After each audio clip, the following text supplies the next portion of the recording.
Hello everyone, welcome again. Today we will study about a new topic that is survivorship curve. Here I have mentioned the learning outcomes, that is the content of this presentation. So important terms related to population ecology and about survivorship curve, then about different types of survivorship curve, that is type 1, which is also known as convex curve, then type 2, then type 3 or concave curve. At last, about the significance or the importance of this curve. Here mentioned some important terms which are related to population ecology. First, population ecology, which means the study of population in relation to its environment.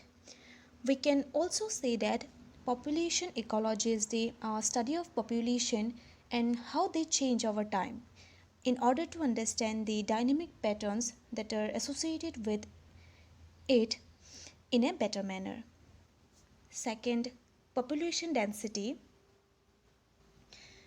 So, population density means the number of individual per unit area at a given times, and the size of the population is represented by its functional property, which is known as density. Then natality. So natality is the ability of the individuals to produce new individuals. It is also known as birth rate. Then mortality, it refers to the death of individuals in the population, which is also called as death rate. Then immigration.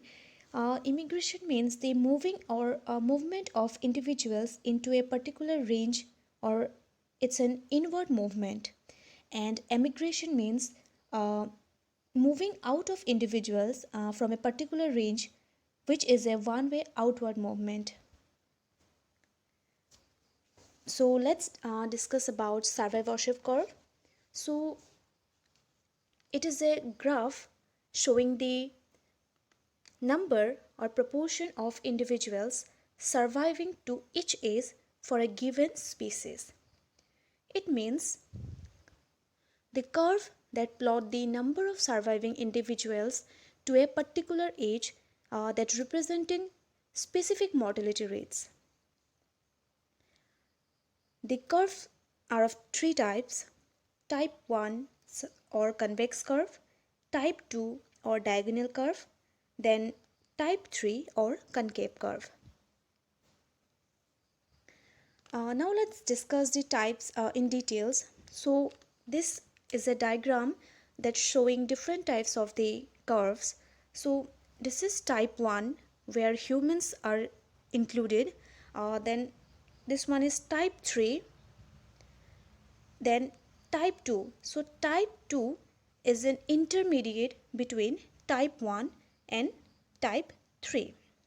So as we can see that in this particular graph, so this graph plot the number of surviving individuals with respect to time or age. Now let's study about the type 1 survivorship curve. So the type 1 survivorship curve is also known as convex curve. Here high age specific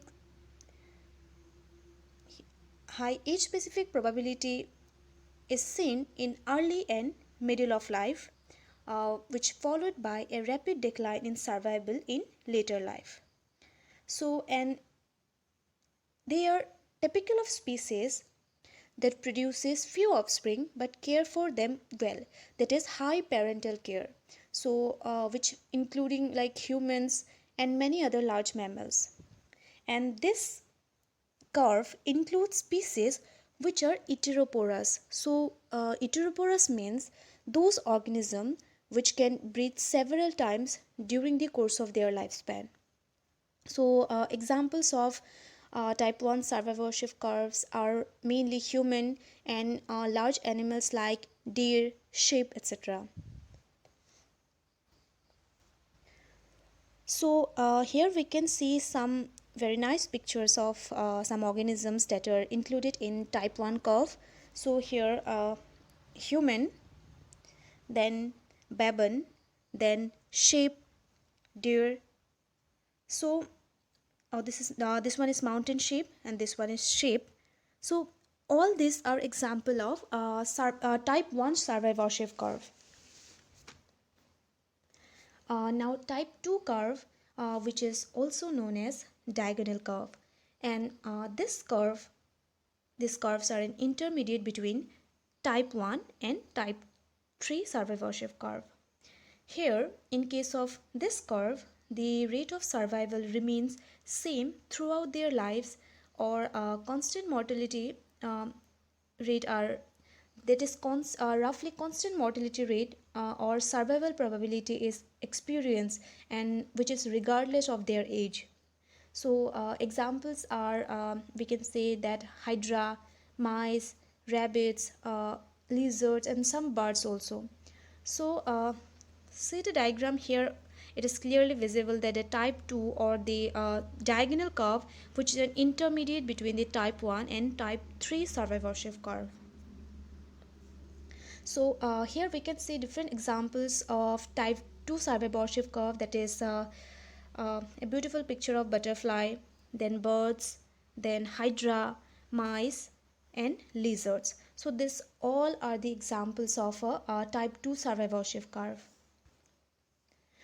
Now at last, the type 3 survivorship curve, which is also known as concave curve. So in this case, the high rate of mortality is observed in early life, and low rate of that is observed in later life. That is completely this one is completely opposite that of the type 1 survivorship curve. So this type of curve is characteristics of those species that produce a large number of offspring but without any parental care. So this includes most marine invertebrates, and the type 3 organisms breed once during their lifetime, and which means they are semmelporous. For example, like a oyster, which produce millions of eggs, but most larvae die from predation or due to some other causes also. So, and those that survive are long enough to produce a hard shell to live relatively long. So, other examples are like oyster, oak tree, shellfish, and mostly this curve included the invertebrates, most of the invertebrates. So here again example of type 3 survivorship curve, that is tree, shellfish, then frog, then oyster, etc. So this is all about the different types of survivorship curve, that is type 1, type 2, and type 3. So now we also have to know about its importance or the significance part, that is why this survivorship curve it's important. So here I have mentioned some of the significance of this curve. So ecologists mainly use this curve to visualize how the number of individuals in a population like drop off with time, and this curve is also used in order to measure a population. Ecologists also identify a cohort. So cohort means a group of individuals of the same species or the same age in the same population and born at the same time. So cohort is a group of individuals of the same age. Again, survivorship curves also helps us in understanding that how the population density of a species is maintained.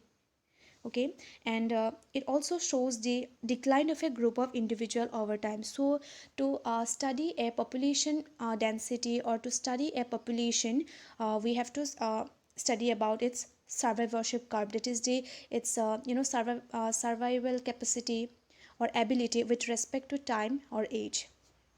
So this is all about the survivorship curves and its types and its significance.